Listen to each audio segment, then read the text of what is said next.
Багбандар бул Грейстар деген өзүн өзү чаңдаштыруучу сорт. Орто бышуучу сорттторго кирет. Быйыл тигилген. Бир 15 күн 20 күн аралыгында тигилип атты эле. Келгенибизде тигилип турган көчөттөр азыр гүлдөп, кадимкидей. Кээ бирлеринде түйүп калыптыр мынантип. Бул албетте өсүшкө мышайт берет, кээ бир гүлдөрдү алууга туура келет. Буюрса бул гиластар 3 жылдан кийин кадимкидей түшүмгө кирип калат. Assalamu alaikum. Урматтуу баг өстүрүү каналынын көрүүчүлөрү, эл журт.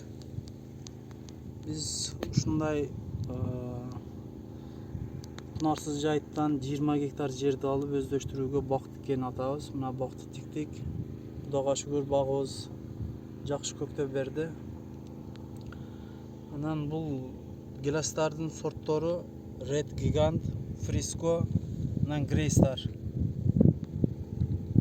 Основном булар майдын ондоруда пышат.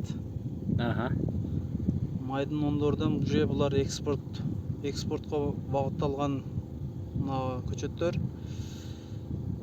Россия, Казакстан өзүнүн ички базарларга ушу экспорттойбуз деп ниет кылып отурабыз, Кудай кааласа.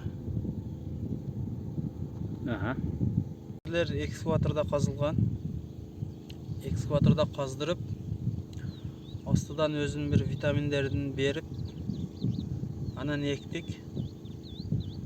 Витамин бергенибиз себеби эми биринчи көктөшүдө кичине азык болсун дедик.